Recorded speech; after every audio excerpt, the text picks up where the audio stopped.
ಎಲ್ರಿಗೂ ನಮಸ್ಕಾರ. ರಜನಿ ಅಡುಗೆ ಮನೆ ಚಾನಲ್ಗೆ ತಮ್ಮೆಲ್ಲರೂ ಕೂಡ ಸ್ವಾಗತ. ಇವತ್ತಿನ ವಿಡಿಯೋದಲ್ಲಿ ಸ್ಪೆಷಲ್ ಆಗಿ ಕೇವಲ ಒಂದೇ ಒಂದು ಆಲೂಗಡ್ಡೆನ ಉಪಯೋಗಿಸ್ಕೊಂಡು ಸಂಜೆ ಕಾಫಿ ಟೀ ಜೊತೆಗೆ ಸೂಪರ್ ಟೇಸ್ಟಿ ಆಗಿರ್ತಕ್ಕಂಥ ಸ್ನ್ಯಾಕ್ಸ್ನ ಮಾಡಿ ತೋರಿಸ್ತಾ ಇದ್ದೀನಿ. ಮೊದಲಿಗೆ ನಾನಿಲ್ಲಿ ಒಂದು ಮೀಡಿಯಂ ಸೈಜ್ ಆಲೂಗಡ್ಡೆನ ಮೇಲ್ಗಡೆ ಇರುವಂಥ ಸಿಪ್ಪೆನ ತೆಗೆದು ಚೆನ್ನಾಗಿ ತೊಳೆದು ಗ್ರೇಟರ್ ಇಂದ ರೀತಿಯಾಗಿ ತೊಳೆದಿಟ್ಕೊಳ್ತಾ ಇದ್ದೀನಿ. ನೋಡಿ, ರೀತಿಯಾಗಿ ಒಂದು ಆಲೂಗಡ್ಡೆನ ಪೂರ್ತಿಯಾಗಿ ತೊಳೆದಿಟ್ಕೊಂಡಿದ್ದೀನಿ. ನೀವಿಲ್ಲಿ ಜಾಸ್ತಿ ಕೂಡ ಹಾಕೊಳ್ಬಹುದು. ನಂತರ ಇದಕ್ಕೆ ಒಂದೆರಡು ಮೀಡಿಯಂ ಸೈಜ್ ಈರುಳ್ಳಿನ ಈ ರೀತಿ ಉದ್ದ ಕಟ್ ಮಾಡ್ಕೊಂಡು ಸೇರಿಸ್ಕೊಳ್ತಾ ಇದ್ದೀನಿ. ಜೊತೆಗೆ ಒಂದೇ ಒಂದು ಹಸಿರು ಮೆಣಸಿನಕಾಯನ್ನು ಕೂಡ ಸಣ್ಣ ಕಟ್ ಮಾಡಿ ಹಾಕೊಳ್ತಾ ಇದ್ದೀನಿ. ನಂತರ ಇದಕ್ಕೆ ಒಂದು ಅರ್ಧ ಟೇಬಲ್ ಸ್ಪೂನ್ ಅಷ್ಟು ಶುಂಠಿ ಬೆಳ್ಳುಳ್ಳಿ ಪೇಸ್ಟ್ ಹಾಕೊಳ್ತಾ ಇದ್ದೀನಿ. ನಂತರ ಇದಕ್ಕೆ ಸಣ್ಣ ಕಟ್ ಮಾಡ್ಕೊಂಡಿರುವಂಥ ಕರಿಬೇವನ್ನು ಕೂಡ ಸೇರಿಸ್ಕೊಳ್ತಾ ಇದ್ದೀನಿ.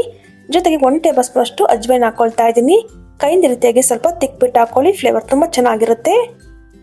ಜೊತೆಗೆ 1 ಟೇಬಲ್ ಸ್ಪೂನ್ ಅಷ್ಟು ಬಿಳಿ ಎಳ್ಳು ಹಾಕೊಳ್ತಾ ಇದ್ದೀನಿ. ಬಿಳಿ ಎಳ್ಳನ್ನು ಮಿಕ್ಸ್ ಮಾಡ್ತಾ ಹಾಕೊಳ್ಳಿ, ಟೇಸ್ಟ್ ತುಂಬ ಚೆನ್ನಾಗಿರುತ್ತೆ. ನಂತರ ಇದಕ್ಕೆ ಒಂದು ಅರ್ಧ ಟೇಬಲ್ ಸ್ಪೂನ್ ಅಷ್ಟು ಅಚ್ಕಾರದ ಪುಡಿ, ಅರ್ಧ ಟೇಬಲ್ ಸ್ಪೂನ್ ಅಷ್ಟು ಧನಿಯಾ ಪೌಡರ್ ಹಾಕೊಳ್ತಾ ಇದ್ದೀನಿ.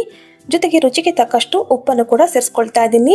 ನಂತರ ಇದಕ್ಕೆ ಒಂದೆರಡು ಚಿಟಿಕೆಯಷ್ಟು ಅರಿಶಿನ ಪುಡಿನ ಸೇರಿಸ್ಕೊಳ್ತಾ ಇದ್ದೀನಿ. ನಂತರ ಇದಕ್ಕೆ ಒಂದು ಅರ್ಧ ಕಪ್ ಆಗೋಷ್ಟು ಅಕ್ಕಿ ಹಿಟ್ಟನ್ನು ಸೇರಿಸ್ತಾ ಇದ್ದೀನಿ. ಒಂದೇ ಸಲ ಜಾಸ್ತಿ ಹಾಕೊಳ್ಳೋಕೆ ಹೋಗಬಾರ್ದು, ಸ್ವಲ್ಪ ಸ್ವಲ್ಪ ನೋಡಿಕೊಂಡು ಹಾಕೊಳ್ಳೋಣ.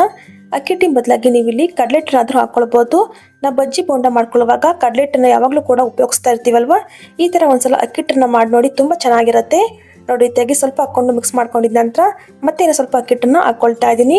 ಇದಕ್ಕೆ ಎಕ್ಸ್ಟ್ರಾ ನೀರನ್ನು ಸೇರಿಸೋದಕ್ಕೆ ಹೋಗಬಾರ್ದು. ಆಲೂಗಡ್ಡೆ ಮತ್ತು ಈರುಳ್ಳಿಲಿ ನೀರಿನ ಅಂಶ ಇರುತ್ತಲ್ಲ, ಅದೇ ಕರೆಕ್ಟ್ ಆಗುತ್ತೆ. ನೋಡಿ, ಎಷ್ಟು ಸಾಧ್ಯವಾಗುತ್ತೋ ಅಷ್ಟು ಅಕ್ಕಿ ಹಿಟ್ಟನ್ನು ಹಾಕ್ಕೊಂಡು ಚೆನ್ನಾಗಿ ರೀತಿಯಾಗಿ ಮಿಕ್ಸ್ ಮಾಡ್ಕೊಳ್ಬೇಕು. ಸಂಜೆ ಟೈಮಲ್ಲಿ ಕಾಫಿ ಟೀ ಜೊತೆಗಂತೂ ತುಂಬ ಚೆನ್ನಾಗಿರುತ್ತೆ.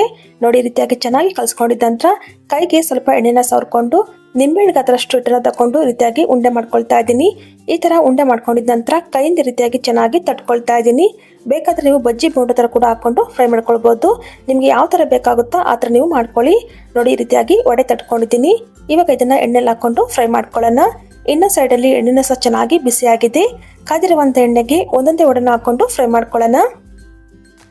ಎಷ್ಟು ಸಾಧ್ಯವಾಗುತ್ತೋ ಅಷ್ಟು ವಡೆನ ಹಾಕ್ಕೊಂಡು ಉರಿನ ಮೀಡಿಯಂ ಫ್ಲೇಮ್ ಇಟ್ಕೊಂಡು ಚೆನ್ನಾಗಿ ಇದನ್ನ ಫ್ರೈ ಮಾಡ್ಕೊಳ್ಬೇಕು. ಈ ಒಂದು ವಡೆಗೆ ನೀವು ಬಿಳಿ ಎಳ್ಳು ಹಾಕೋದನ್ನ ಮರಿಬೇಡಿ. ಬಿಳಿ ಎಳ್ಳು ಹಾಕೊಳ್ಳೋದ ಟೇಸ್ಟ್ ತುಂಬ ಚೆನ್ನಾಗಿರುತ್ತೆ.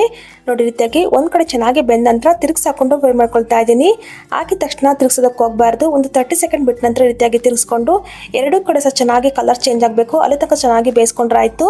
ಸೊ ನೋಡ್ತಾ ಇರ್ಬೋದು, ಈ ರೀತಿಯಾಗಿ ಲೈಟಾಗಿ ಕಲರ್ ಚೇಂಜ್ ಆದ ನಂತರ ಇದನ್ನ ಇವಾಗ ತೆಗಿತಾ ಇದ್ದೀನಿ. ನೋಡ್ತಾ ಇರ್ಬೋದು ಎಷ್ಟು ಗರಿಗರಿಯಾಗಿ ಬಂದಿದೆ ಅಂತ. ಇದೇ ಥರ ಉಳಿದಿರುವಂಥ ವಡೆನ ಸಹ ಹಾಕೊಂಡು ಫ್ರೈ ಮಾಡ್ಕೊಳ್ತಾ ಇದ್ದೀನಿ.